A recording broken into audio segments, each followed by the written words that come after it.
মনসুরা শিকদার আপনি লিখেছেন প্রেগনেন্ট অবস্থায় কি আমল করতে পারি বোন।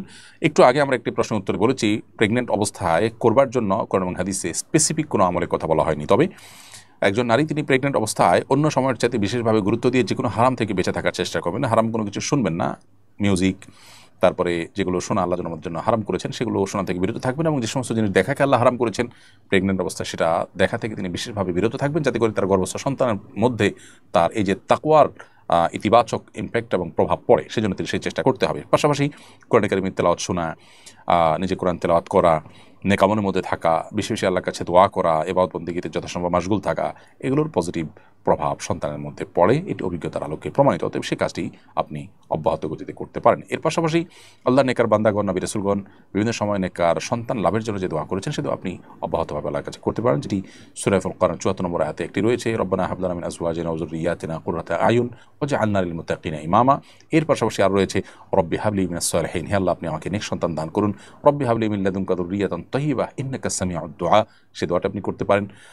এরকম আরও বিভিন্ন দোয়া রয়েছে, সেগুলো আপনি আল্লাহর কাছে নিবেদন করতে পারেন। এছাড়া দুরূদ, ইস্তিগফার, সাধারণ দোয়া আল্লাহর কাছে করবেন, যাতে করে আল্লাহ তাআলা প্রেগন্যান্সির আওয়ারটাকে আপনার জন্য সহজ করেন, এবং সন্তান যে দুনিয়াতে আসবে সে আশাটাকেও সহজ করেন, এবং তাকে নেককার সন্তান হিসেবে কবুল করেন। শয়তান থেকে দুনিয়াতে যে ফিতনা রয়েছে ফিতনা থেকে সন্তানকে যেন আল্লাহ হেফাজত করেন, সেজন্য আপনি দোয়া করবেন।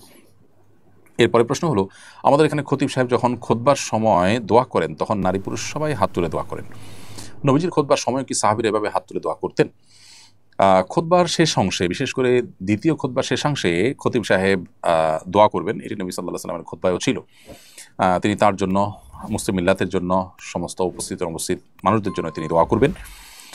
এই দোয়াটি নবী সাল্লাল্লাহু আলাইহি ওয়াসাল্লাম থেকে সুসাব্যস্ত, কিন্তু দোয়ার সময় তিনি নিজে কিংবা মুক্তাদিরা হাত তুলবেন কিনা এটা নিয়ে ফুকাহাদের মধ্যে দুটি মত আছে। অনেক উলামা কেরাম হাত তোলার কথা বলেন, কিন্তু আমরা জানি যে বিশর ইবনে মারওয়ানের সময় যখন বিশর ইবনে মারওয়ান খুতবায় হাত তুলছিলেন তখন সাহাবীদের সময় ছিল, এবং সাহাবীরা অনেকেই সেটাকে আপত্তি করেছেন, এবং ইস্তিসকার নামাজে নবী সাল্লাল্লাহু আলাইহি ওয়াসাল্লাম মুসল্লিদেরকে সাথে নিয়ে হাত তুলে দোয়া করেছেন। এর বাইরে অন্য কোনো জায়গায় মুসল্লিদেরকে হাত তুলে এভাবে দোয়া করেছেন বলে সুসাব্যস্ত নয়। এই জন্য খুতবার শেষ খুতবা, দ্বিতীয় খুতবার শেষাংশে যে দোয়া করা হয় সেই দোয়াতে মুসল্লিরা আমিন বলতে পারেন, অথবা মনে মনে আল্লাহ তাআলার কাছে সেটার আমিন দোয়া কবুলের নিবেদন করতে পারেন, কিন্তু হাত তোলা ইমাম এবং মুক্তাদির জন্য এটা সুন্নাহ দ্বারা সাব্যস্ত নয়। সৌদি আরবে অনেকে আমলটি করেন, সেখানকার উলামা কেরাম অনেকেই এটাকে জায়েজ বলেন, সেই জায়গা থেকে আবার সেখানে কিন্তু অনেক উলামা কেরাম নিরুৎসাহিত করেন। এরপরে প্রশ্ন হলো, কেউ যদি গায়রুল্লাহর নামে কসম করে তাহলে সে কি কাফের হয়ে যাবে? করে ফেললে করণীয় কি? উত্তর হলো, আল্লাহ ছাড়া অন্য কারোর নামে যদি শপথ করা হয় সেটা এক ধরনের কুফরি। নবী করিম সাল্লাল্লাহু আলাইহি ওয়াসাল্লাম বহু হাদিসে এর উৎসাহিত করেছেন। তিনি বলেছেন, মান আরাদা আন ইয়াহলিফা ফালইয়াহলিফ বিল্লাহি আও লিয়াসমুত, কেউ যদি শপথ করতেই চায় সে আল্লাহর নামে শপথ করবে অথবা চুপ থাকবে, অর্থাৎ আল্লাহর নাম ছাড়া গায়রুল্লাহর নামে শপথ করবে না। অন্য হাদিসে নবী সাল্লাল্লাহু আলাইহি ওয়াসাল্লাম বলেছেন, যে ব্যক্তি আল্লাহ ছাড়া অন্য কারোর নামে শপথ করবে সে শপথ করলো সে শিরক করলো। এক হাদিসে নবী সাল্লাল্লাহু আলাইহি ওয়াসাল্লাম বলেছেন, আল্লাহ ছাড়া অন্য কারোর নামে শপথ করলে সে যেন লা ইলাহা ইল্লাল্লাহ বলে।